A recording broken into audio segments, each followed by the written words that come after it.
Is this it? Are we doing the podcast? Yeah, sure.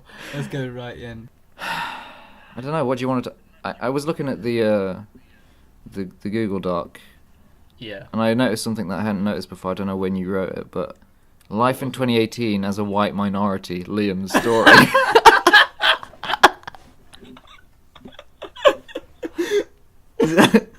Did you add that recently? Is that something that you wanted to talk about? I don't remember. Like maybe like a week or so. Oh, 2 okay. weeks. I was just walking around my neighbourhood and was like, damn. I was going to go with the Liam story. Is basically life as a minority isn't that bad. Whoa. Now this may be, yeah, right. It was going to be a bold, harsh statement. This may be because I'm not a minority, but in my neighbourhood, I think I am. Who's the majority? I don't know. The majority is like, kind of immigrants and stuff. Whoa. Is immigrants an offensive word? But it's just vague. Like, what ethnicity? Yeah, like, from like Sudan and countries like that. I think there's a large Sudanese Very specific. community here. I just know because, well, I have a foster child from Sudan. You have a foster child. My family have a foster child, and I consider that mine. Is that normal? Okay. Well, so there's like a large kind of like community of refugees. Refugees is the word, not immigrants. Yeah, Well, refugees. Yeah. Jesus. They are immigrants, technically. Yeah, but I meant refugees. Sure you did. And so there's a large population of them here, and they make up the majority. Like, if you go out, it's very rare to see a woman's hair, for example. That's Okay. the kind of level. That's the kind of level we're dealing with here. That's kind of strange. What area are you in? Like, why is this the case? It's just Bristol's like quite a multicultural place, and I think a lot of them go to Bristol because it's renowned for being hospitable. And well, I think here on my specific road, it's really like they've had generations of families here now. So it's like this was where they would first. I guess they must have first come around this kind of area, and then they stayed, and obviously others have heard about it and then come. And there's just a really large community. Well, large, relatively small, but So the opposite of large. no, but it's a large community for what it is. Like, Yeah. Okay. and I'm living in it, and also I have experience from when I go to Japan. Obviously, there aren't many white people in Japan, so you get treated quite. Well, they are actually just a really racist country. Yes. But yes. it's like not. It's not. It's not really talked about. It's not like offensive racism, or at least yeah. I didn't feel it was like done with harm. It was like I've never. It was very much curiosity. Like I've never seen a white person before. I'll take photos of them on the train, kind of thing. Not like I'm gonna beat this guy up. It's not like aggressive racism. It's just they don't know any yeah, better. it's like cute Japanese girl, so it's fine. Like even if they were beating you up, it's still a cute Japanese girl. So you're like, oh, go away. Yeah, and so you know I've got experience being a minority there, and I just like my experience of being a minority has been quite positive. Is that the message you want to send? Okay, so you're saying like I'm saying in 2018 being a minority isn't that big of an issue. I haven't experienced offensive like due to me being a minority. Although, right, saying that, I was cycling back from work the other day, and on my way back, a bunch of youths, right, started throwing rocks at me. What? Just fucking pelted some rocks at me. They said something, but I had my earphones in, so I didn't get to hear them, and I just like went past, and I didn't even react. Like I was stone faced. I think I was like muttering words to myself. Yeah. Sometimes I like say I like listen to this Japanese podcast, so I like repeat after what they say. Right. So I was probably doing something like that when I was like just going in my own world, and all of a sudden just I started hearing like these rocks, and these rocks are bouncing off my bike, and like they're hitting the car next to me, and I'm like, what? Jesus. I carry on, but like I hear like so they say something. Obviously, didn't make it out, and then they just start throwing these rocks. Now, can you guess what skin color these youths were? I don't know. Were they Sudanese? No, they were white. Oh shit! They were all white. You got me. What does that? What does that say about you? You tricked me, man. White people. Yeah. White people throw rocks too, man. That's what. Yeah. So basically, white people suck ass. That's the story. If you're a white minority, you're fine, but you still get aggression from white people. Dude, why are you pushing this liberal SJW agenda, man? Dude, that's Liam's story. You fucking. I'm sorry. Fucking lib Liam's cook. story. You cook boy. You soy boy. That's that's being a minority in 2018, man. You are It's actually a just soy the boy, whites. though. I am a soy boy. You are, yeah, technically a soy boy. I am a soy boy. So Liam, what's going on with you, man? What do you mean? You gonna give me any context? I mean, like, so you got you doing your placement and all that. You got your job. You got your routine. You know, you're a salary man. I'm a wage cuck. You're a wage cook now. I am a wagey. Yeah. Do Not you living that neat life. Do you feel any different? Do you feel like this has changed you in any way? Do you feel more responsibility, like you're an actual adult? Not more responsibility. Basically, the way I work isn't. It's not conventional. Maybe it is conventional, but I just don't know. So the way I work is I'm looking to mitigate the amount of work I do at all times. This means that in every essence, I'm trying to pretend that I'm doing work but not doing work. Right. So I will, just take really long with everything. And this is the way I've approached work all my life. Any work that I get, it's okay. Yeah, I can do that easy. Take forever to do it. But and like at a real job, or don't do it. Don't do it, but showcase. Like, so if a boss is looking at you and you look like you're doing it. You're putting on a performance. Your interpersonal and your interpersonal skills are like you have to have a high level of interpersonal skills. So you don't need to. Your colleagues, fuck them, right? You don't need colleagues, but you do need the boss. Yeah. You need the boss on your side, right? And so the way you get colleagues is by not talking that much, because by talking more, you say more stupid stuff. Right. So by keeping quiet, you give off like an air of like smug intelligence, like you know what you're doing. You don't need to ask any questions. You don't want to be too. You don't want to be too smug. You don't want to be too smug, but like you don't want to be saying stupid stuff that shows that you don't know what you're talking about. Because all it takes is one question, and instantly they're like, "This guy hasn't understood a thing in the past like 2 weeks." Oh shit! Okay. If he's just asked that question, then that means he clearly doesn't understand this thing way back. So I just don't ask any questions. So I try to keep my question asking to a minimum. Do you think you're at risk of asking a stupid question? Like, do you feel like you're not following what's going on and you have no idea?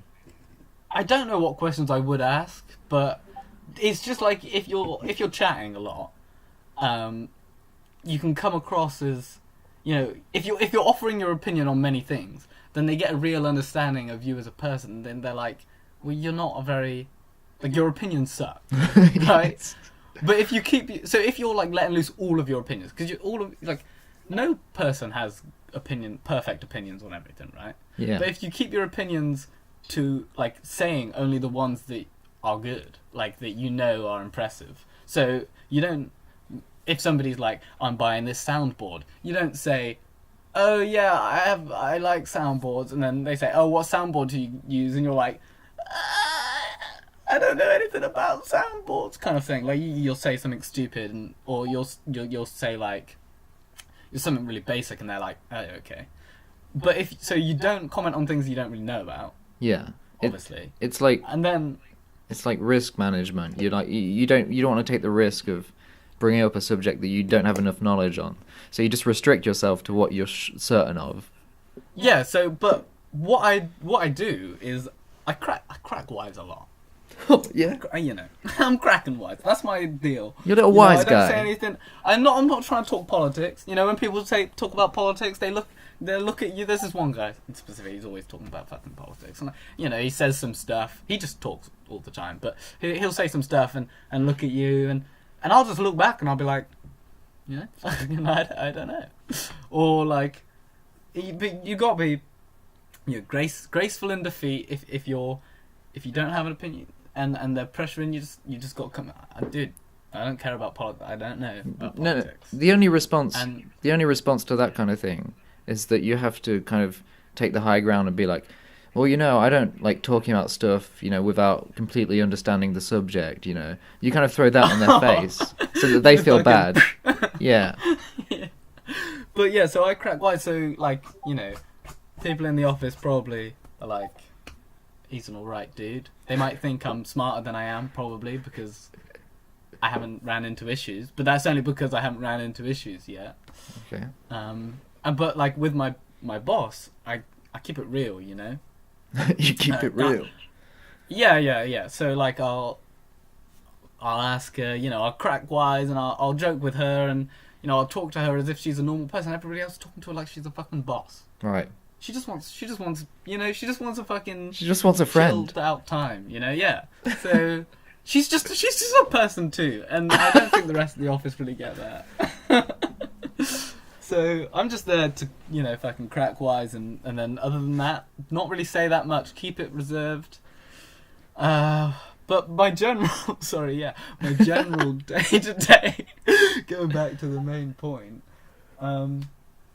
it's pretty, you know, standard. I cycle to work, eat breakfast at work, do a little bit of this at work, do a little bit of that. I've been technically coding this app. That's done now. And then the other day I was meant to be learning the Maximo stuff that we do, because we're into that asset management jazz. But the training they give you is shit. It's really boring. And nobody's checking on you. Okay. So for all of like the other day I was just doing like personal stuff. Did they not check the work you've done? Like, do you not have like a quota for the day of what you have to accomplish or something? Like, No. Do the work. You have a short deadline. You have a deadline that's too short for the work. Do the work. That's the way companies work. It's like you go in. They're like, "Can you get this done?" Like, how long do you think you have to do this? And most people will be like, "I could probably do it in a day," right? And that's because they want to big themselves up, right? They're like, "I can do this, and this is easy work." Yeah. And then, obviously, they're not thinking about the documentation and stuff like that, and all the shit that you have to admin stuff on top of that. So, the boss is going to be like to the client, like, "Oh yeah, we'll get it done in a day." Or obviously, it's usually a larger time scale, but like for this example, "Oh yeah, we'll get it done in a day." So the person's like, "Oh shit, I've got to do it in a day." So he's rushing around and, you know, like hitting the keyboard really fast, and you know, and then they're like, "Oh no, I'm so stressed out." But me, they're like, "How long do you think this will take?" It's probably something that'll take me half an hour. Give me a day. Yeah. Give me a day. How long do you think it'll take? Maybe 2 weeks. I'll do maybe 2 weeks. And then 2 weeks come about and I'm like, you know, how's it coming? I'm like, yeah, I've ran into a bit of issues. That's coding, isn't it? You know, you just don't know when you're going to run into issues. So a bit stuck on this. So yeah, that's taken longer than I expected. I'll get better. But yeah. But don't you think that if you say like, "Oh, that's going to take me 2 weeks," for something that everyone else says that's going to take me 2 days, like, don't you think... you see... Don't you think they're going to be like, "This guy's shit"? No. That's the beauty of the app, right? The app is just the beauty of the task to be put on straight away, because nobody in the office really does it. They're all doing a completely different thing. That the app is like a new kind of thing that the company were testing out. Like, could they take quotes for apps and develop the app? Because usually they do this completely unrelated asset management system. Okay. And the boss isn't even technically minded in that. So she knows absolutely nothing. I mean, literally in my interview, I said, they were like, "Do you think you can do this?" I said, "No, but there's always Stack Overflow." And she was like, yeah, laughing. And then I'm not technically minded, so I don't get it. And I was like, me too. So if they ever have any complaints, I can just be like, I did tell you I can't do it. Like, so whenever they ask me if I know how to do something, I'm like, not really, but I can find out. And then, so I have that kind of buffer. I've got that buffer of like, if they ever did come at me with a, you're taking too long, it's like, look, I told you, I didn't know what I was doing. But if you say, I don't know what I'm doing, then you perform well, you get the task done. It does the reverse, you know. You get like double up, you double your win. Yeah. Minimize the loss and double your win. It's gambler's dream. So, I don't know what I'm saying. I don't know what that meant. It's a gambler's dream, man. It's the gambler's wet dream. That's what that is. Yeah. So do you... How about you? Bailey? What's your story? My story is it's a tragedy. It's a story of. Is it like harkening back to the ancient Greek days, like a Sophocles or something? Yeah, if you plotted out my life, it's structured exactly like a tragedy. My 3 years of my 3 years of uni have been like the 3 acts of a Greek tragedy. My life now is every day just like, you know, smoking weed, injecting It's Always Sunny into my veins. You know, just we actually switched to watching Yu-Gi-Oh, as you know. Yes, yeah. We're on GX. Has that been better for your personality? For my personality? Because I do find Always Sunny, you know, if you watch too much of it and you start reenacting it in life, you know, when you just like, yeah, you know, you've seen a show so much, you're quoting it, and you're also just fulfilling the roles of the characters in life, right? Yeah. So you act as if you were a character in the show, but obviously you're not, because you're not in the show. And Always Sunny is very shit. Like, the characters are assholes. Yeah, they're terrible people. But they're like terrible to you know, taken to the nth degree. They're definitely not characters that you should be able to relate with, I think. Oh. Like, you take like Seinfeld. That's a show where the characters are like assholes, but they're incredibly relatable. It's like everybody's that.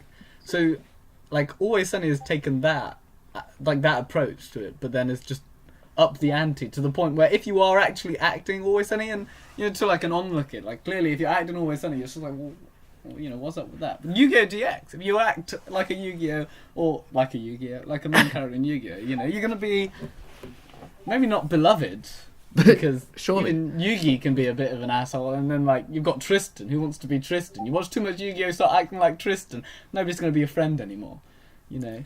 Yeah, but I think it's good to go from, you know, the darkness of It's Always Sunny to the light-hearted fun, the wholesomeness of Yu-Gi-Oh! GX. I think it is making me a better person. It's having a good influence on me, because I doubt this is related to watching too much It's Always Sunny, but recently I've really been, you know, questioning just everything about like morality and shit, like okay, like the way we like. I mean, I don't know if I'm gonna go too deep here, man. Too deep. You can. You know. I don't want to jump into this, but like, I've been thinking about how we perceive just like, you know, good and bad, right and wrong, like everything, like how we impose moral judgment on people.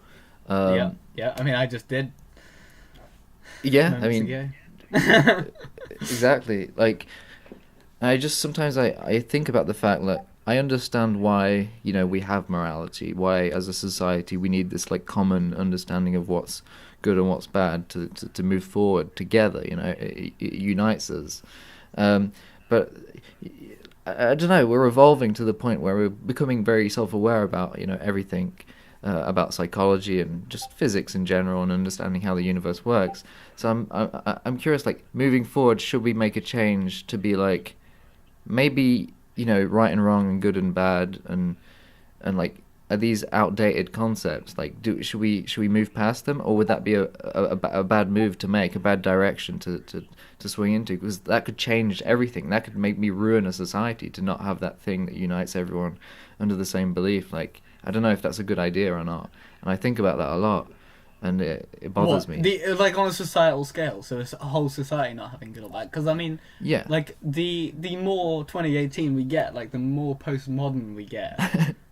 yeah. Like that is what happens. You have, because concepts like that all become entirely subjective, and then they kind of, everything almost loses its meaning, and then hasn't, what I'm gonna say, like, hasn't that kind of been being rebelled against, like the whole thing with sort of Trump's presidency and stuff like that. I don't want to get into that because obviously I don't actually know much about it, but nice. Like that whole kind of vibe, that is a rebellion against kind of like people want structure, and they want good and bad. And people want to be told what's good and bad, right? Yeah, I think so. And that obviously good and bad is it moves as time goes on. Like it evolves with the society. Like it doesn't entirely get lost. But for example, if you were living during Nazi Germany, your good and bad, like, is going to be vastly different to our good and bad. But it's under the same, like, we create our good and bad in the same way. Yeah. Like it's using the same sort of justifications for the good and bad. So good and bad isn't like a fixed point. It moves freely, obviously. Yeah. As we change, but I don't think deconstructing it to the point where it doesn't exist. Then again, it's not like impractical. I mean, you can you need some sort of moral judgment or some form of judgment to make a decision, right? There's some kind of value judgment, yeah. Yeah, you need like some sort of value judgment. Otherwise, you're just gonna be still, right, and unmoving. Like, it's like you have to have some way to make a value judgment, and good and bad is just like a really, it's a golden oldie. Actually, it's been around for a while, and it's pretty helpful in that. And if you get rid of that, like, what kind of basis are you making your decisions on? Obviously, good is arbitrary, and so is bad. So they are made up of smaller parts, where each individual has their own way of forming good and their own way of forming bad, so their good and bads are different. Yeah. But you need to have some value judgment. And once you have a value judgment, you have good and bad, I think. Because you have do or don't.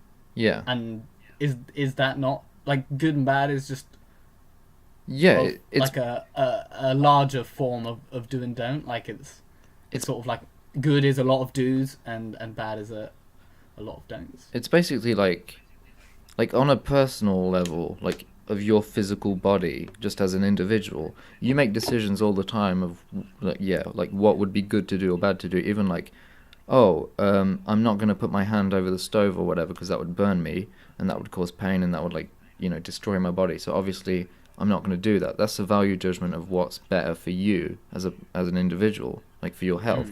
So morality is kind of the same, but just for society as a whole. Like, we don't want to do this. We don't want to allow this to happen because that would hurt society, the fabric of society as a whole. Like, we don't want to allow people to go around killing other people because that would be, like burning your hand. You're ruining, everyone's lives as a whole. So, but if I don't know, you don't need to vilify the fire to not put your hand over the stove. You don't have to have this idea. That's true. Of it's evil. If you understand it on just on a pragmatic level of it's just pragmatically better to do this over this because it just makes everyone's lives better. Like, yeah, fire is bad for my skin. I don't need to see fire as like a villain.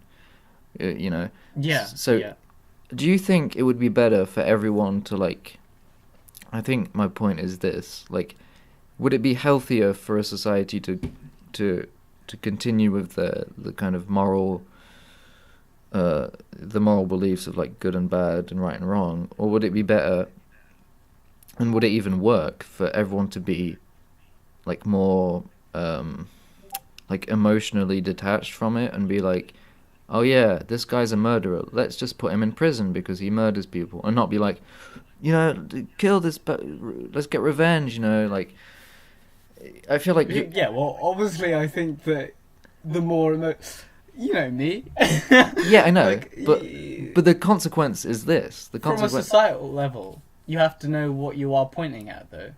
I think if you separate the emotion, then like, sorry, I realised that you wanted to carry on speaking, and I interrupted. No, no, no. I was just babbling. Okay, well, from like a societal point of view, it's oh shit, where was I? Yeah, you're like an arrow, right? So you want to be sort of strung and you want to be pointed in a specific direction, but there's no way to know that that direction's good. Yeah. But I do think that if you separate emotion from it, you are able to, like, well, obviously you're more able to be rational. I think you'd be more capable of being productive because there's less emotional baggage to things. So if something is like going wayward or bad, without using the word bad, like wayward or askew, you can correct the course.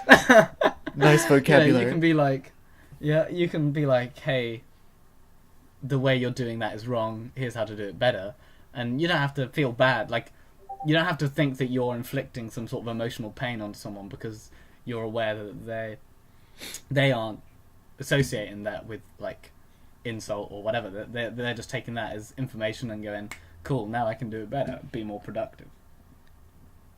So it's good in that respect, but it does mean that you can accelerate a process that is bad. So, for example, I'm just going to harken back to the Nazis because they're easy, easy pickings, low hanging fruit. Classic. If you were to be an entire, Nazi civilization that's super pragmatic and of detached emotion, you're just going to annihilate the Jews, and then a certain race is going to like come about, and you're going to do that in an incredibly efficient way, but that may not be the best direction to take because it doesn't actually mean anything. We know now that like white, blonde hair and blue eyes means fuck all. Like, it doesn't make you a better person. I mean, come on. Well, between us.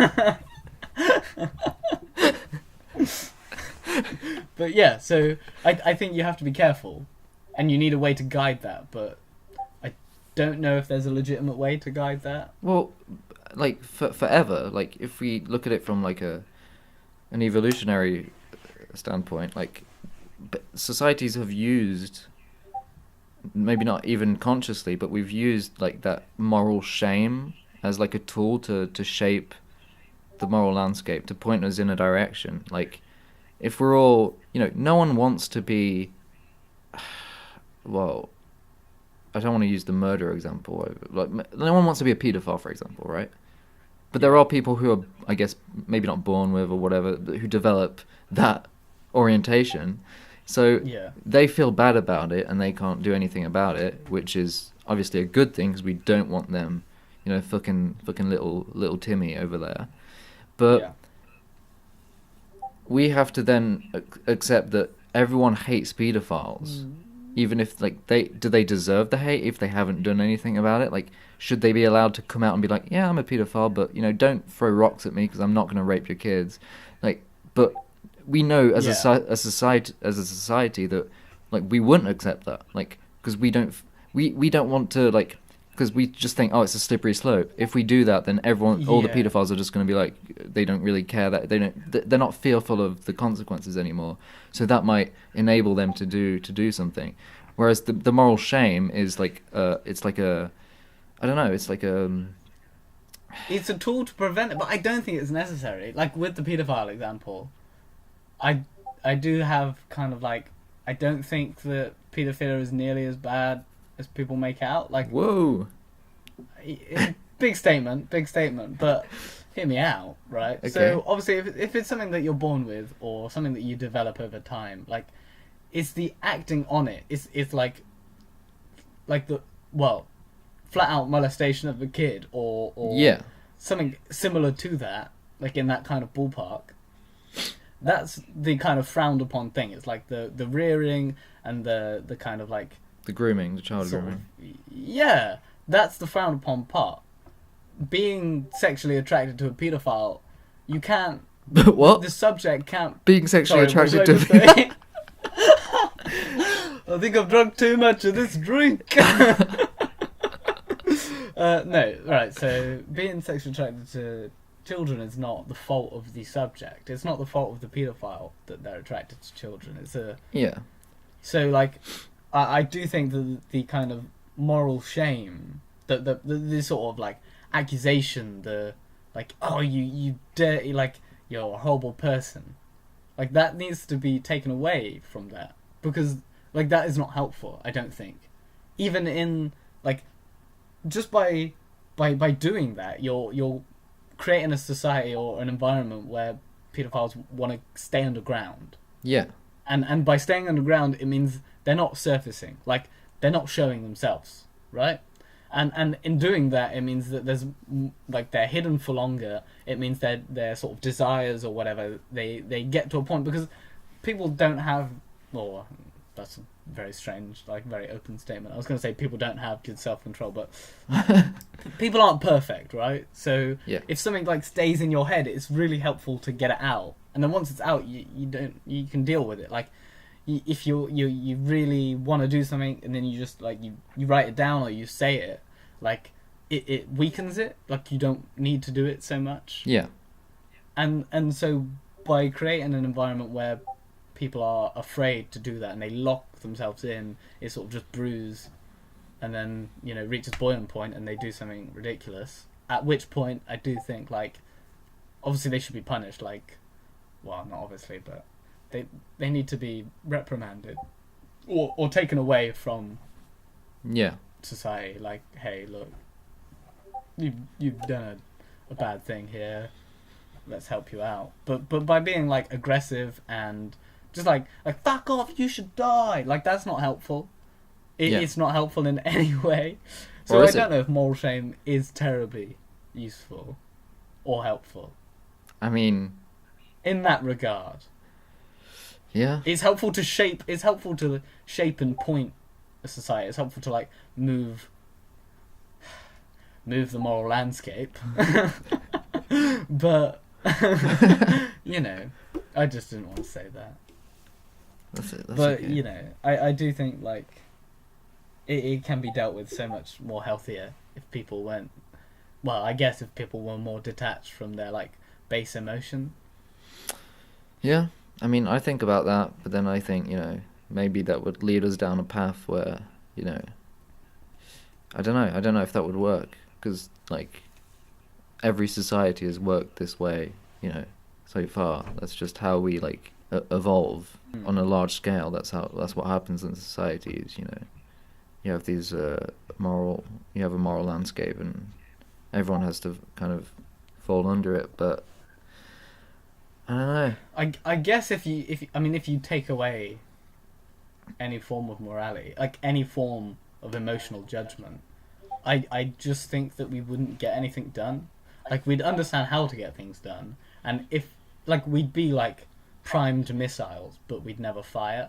Like, we'd understand perfectly how we would go about understanding things or anything, but nobody would be pulling the trigger because nobody has that impulse. Right. Like, I think that most decisions I think you make, from my own experience, are ones that you don't know why you're making, but you make them and then you justify them later. So, like, if you were to get rid of, and that's just, like, on base emotion, like base reaction. If you were to get rid of your entire reactionary phase and be entirely pragmatic and entirely rational, I think you would just sit and sort of, I could do this, I could do that, weigh up this option, weigh up that option, and nothing would happen. Like, it would just come to a sort of standstill. So you need some form, you need something to push. Yeah. And to, like, say, this is the way you need to go. You need a guiding principle. Yeah. And I think, like, even science and stuff, I think if you were to get rid of all of emotion, that even, because the reason for doing science, I guess, is, like, you're curious. Yeah. But if you get rid of, is that an emotional impulse? Like, curiosity? Is that a reaction? Well, it's like wanting to know more of something. But I guess it depends what like fuels it. Because if your curiosity and your desire to understand the universe or whatever better is driven by like personal gain, like it could help with medicine or whatever. Like we could understand diseases better or whatever like that. Like science for those purposes is like, it's kind of selfish, I guess. Like, well, not selfish. It's not bad to want to not die of diseases or whatever, but just in a way, it's like I want more life. So you could argue it's selfish. It's reasonable. It's reasonable. But it's reasonable. Yeah, it's understandable. Yeah, but like stuff like understanding the universe and stuff. What's the origin of the universe? I mean, it's mostly driven by just pure curiosity, I think. Yeah, but like, would that fall under? Like, what I'm saying is you can't get rid of all emotional impulses because curiosity is like would fall under that kind of. I don't think it's not about getting rid of emotional impulses. I think it's just like recognizing what the impulses are and where they're coming from, like why I'm feeling this specific desire, like what about my my psyche is telling me to do this, and then weighing the pros and the cons of whatever desire. Like if I start getting angry about something and I'm like, I'm just wasting like energy right now, like why am I getting angry about this, and being like, I don't need to be angry. That like self-awareness can then help you just like tame that emotion and just be like, I'm just gonna cool down now, there's no point. That doesn't mean that you just refuse to engage in any activity that was like fueled by an emotion. You can still do things. I guess it's just being more rational. Yeah, but if I know, I thought the question was like on a societal level, if we were to be entirely rational and remove. Yeah, I'm just emotion. In which case, I feel like it. I feel like you can't have Can you have a rational impulse, like an impulse of pure rationality? Can is that something that can happen? I mean, I guess you think? Almost by definition, an impulse can't be rational because you have to think about it, right? Yeah, or not think about it. You have to weigh it up and. But then again, consider it. But is that only because it's the impulse, an emotional impulse? The desire to be rational is also some kind of impulse, I guess, which is driven by a desire for something, whether it be to appear intelligent or to maybe if you think it's healthier to live a rational life, then that's an impulse. That's a desire. That's also kind of a selfish thing. I mean, everything's an impulse, I guess. You can't really say that anything you experience. You can't get rid of impulses. Check. We've done it. We've solved that one. Yeah, covered that. Don't know if that was up for debate, but we've decided. You got that. The bottom of that. That's a freebie. We're just giving you that one. Don't worry. You can have it. I see in the Google Doc another thing related to moralities that you wrote that, so I'm gonna bring it up.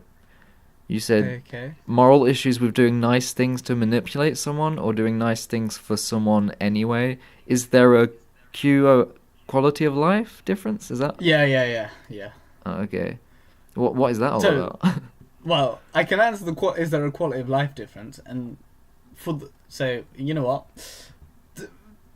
The whole subject, even the whole thing, it was like, because I did something at the time that I thought, in my head, I knew I was doing just because it would come off good and manipulate them into thinking, like, it wasn't like a base feeling, it was something that I cultivated and thought, like, hey, if I did this, they would probably think I was like that, in which way, like, then this event could happen. Yeah, right. So I was being manipulative. We do that all the time, though, right? Like, everyone does that. Right. To an extent. Well, at least I do. But, yeah. I mean, I'll come clean. You're a sociopath. I've had 9%, I'm coming clean. But, like, so I was wondering, is that even a bad thing? So, like, let's say you're doing a good thing just to manipulate someone into thinking that you're someone that does a good thing, right? Yeah. In the end, you've done a good thing. And they think you've done a good thing, which you have done. that isn't technically a lie, but you are doing it for an ulterior motive. Mm-hmm. However, like, is that bad, or is that just like the basis of what people like? Where do you think that stands? Do you think there's a moral difference between doing it unconsciously and doing it consciously, basically? Well, Because if you're doing it consciously, you're aware of how it will come across. Yeah, I mean, I think it depends. I guess it just depends on what your like definition or your views on like morality in general are like, because this is a question of like intent versus like impact. Like, if you're someone who does good things that have a, you know, quote unquote good impact on the world, does it matter what your intents are as long as you're getting the job done? Like, I can't really think of a reason to say that if you're doing them for the wrong reasons, like that means that's bad. Like, because obviously, even if the act itself is still like you wouldn't tell someone.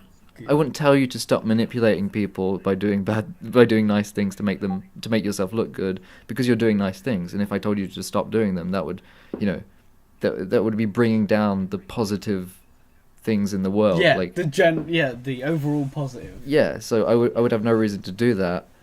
That, I guess it's just on you. Like, I don't know. It's a weird one because it reframes like how we view that. The fact that this is even a question that we could like debate a little bit.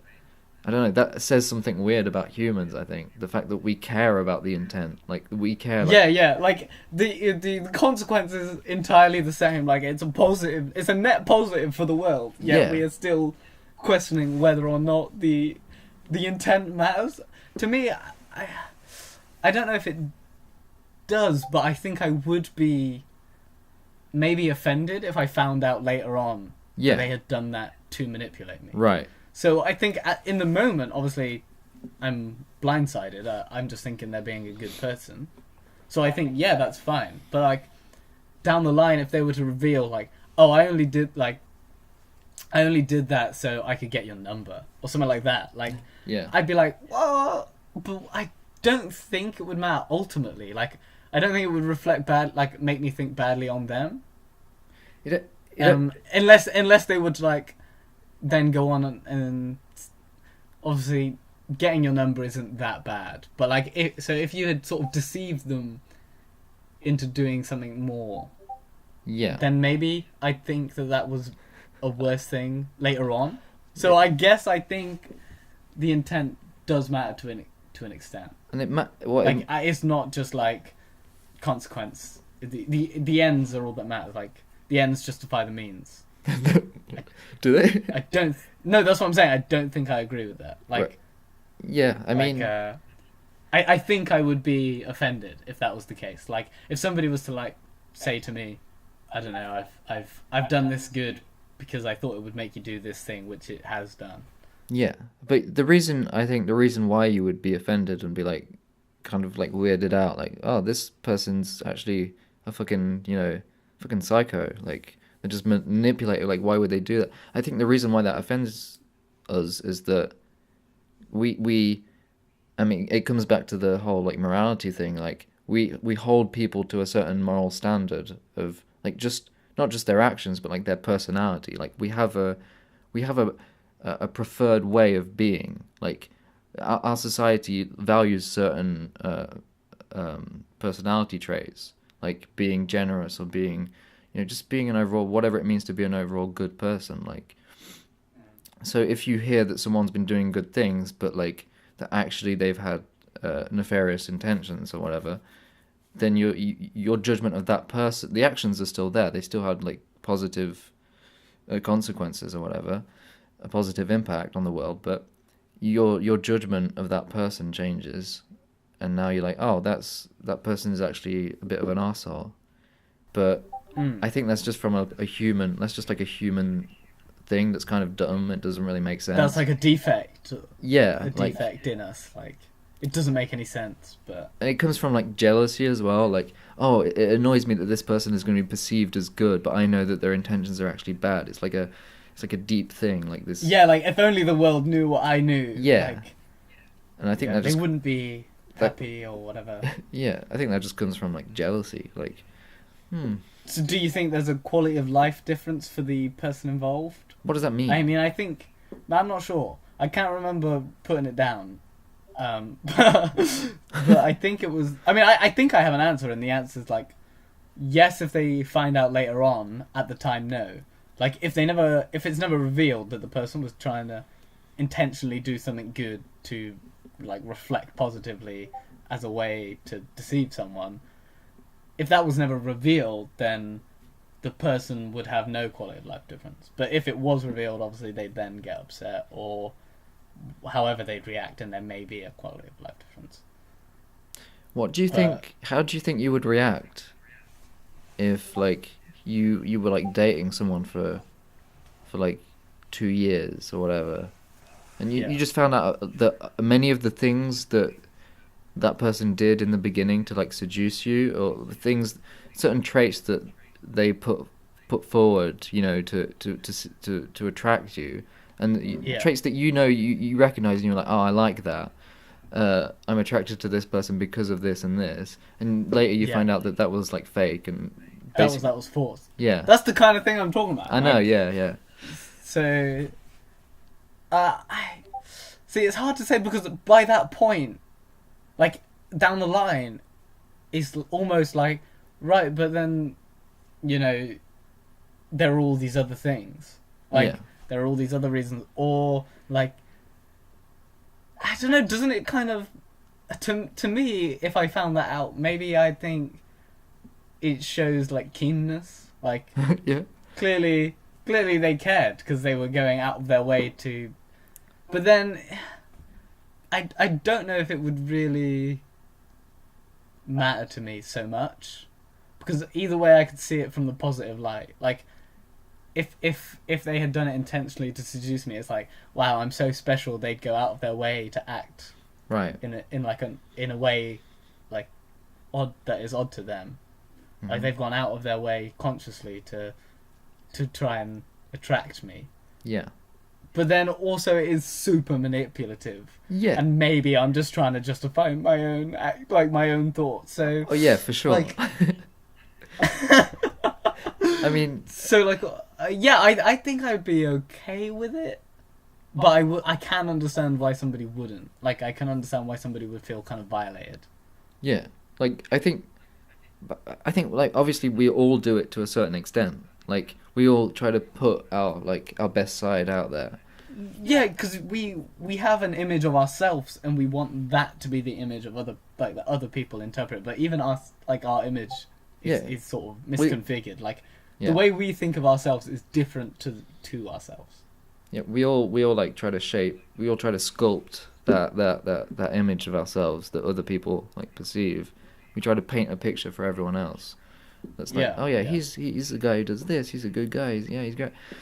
But like, I don't know. I feel like it's a matter of degree. Like if I tell you that I wore my best clothes for our date or whatever. Like, is that manipulation, or is it just like, well, yeah, that just makes sense. You're just trying to be the best version of yourself or whatever.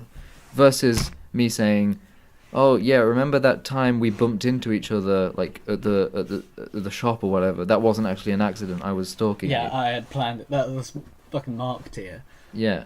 Like a Mark move. Exactly. When he runs, oh Dobby, you come paintballing here. But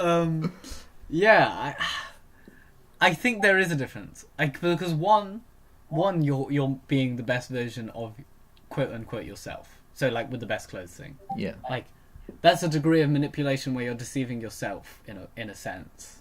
Yeah. Whereas the other way, you're outwardly trying to deceive the other person through a way that is highly highly manipulative. Because it's like you're doing what they want, right? So you're changing what you do. Yeah. So you're going to a place where they go because if they saw you there, they'd be like, oh, we're interested in the same thing. Yeah. And you're aware of the fact that you're doing that. If you went there like unconsciously, if you were just going there, it's different. It's like, oh, we share the same hobby. But one is you share the same hobby, and the other is I want you to think that I share the same hobby as you. It's artificial. In reality, it's artificial. It's forced. Yeah. And I think there's I feel intuitively that there's a difference. Yeah. Obviously, there isn't a difference in the sort of macro sense of the universe, but like intuitively, I feel there's a difference in that. Like if somebody was to reveal that later on, I'd feel like I've been lied to almost. Because it's so sort of intentional. I think it's, and again. But I also think that is a human. Like I think people do that. Yeah. So the difference. We're all lying to everyone all the time, basically. I think the difference between the clothes thing and the like lying about bumping into someone at a random place, like the difference is that the other person, like in the case of the clothes, we all have a common understanding that, if you are going out on a date or whatever, you're going to put your best clothes on. Like the other person knows that this isn't your casual wear. This is this is your special going out. Attire. Yeah, like it's not even like you're like, you are going for a date and that's held in high regard. If you were to go slobbishly to a date, it'd be like, oh, so he doesn't care, like they don't care about this event. But if they had cared about the event, they would be dressed up. But but to a certain degree, it's the same. Like it's born out of the same like DNA. They're both manipulation, but one is like what's the word? Like just on a societal level, we accept that, we all agree that we're allowed to do that. You're allowed to wear your best clothes at a date to make yourself look better. Is a meme? Is that a meme? I guess it's kind of a meme. Like, isn't that like the actual definition of a meme? It's like a societal acceptance of something. I don't know if that would count as a meme. But a meme is like it's like something that that catches on and it spreads and that everyone starts mimicking it. I don't know if that would count as a meme. It's a societal meme. Fucking love. It's an element of a cultural system of behaviour passed from one individual to another by imitation or other non-generic means. Yeah. It's basically a meme. We'll allow meme. Everything's a meme. We'll allow meme. The world's meme. Like, like that is just... Because I know I've done stuff like that. Like, not to the extent of like following someone and bumping into them or whatever. But like... We haven't marked it. I haven't marked it yet, yeah. I wouldn't go that far. We do relate. You can find us on YouTube, Spotify, iTunes, none of the above. Other than YouTube. Catch us there. This has been Slouching with Liam and Bailey. Slouching! I'm Liam. And then that's Bailey. Bailey. My name is Bailey. My name's Bailey. Yeah. We need a better outro. We need like a song or something.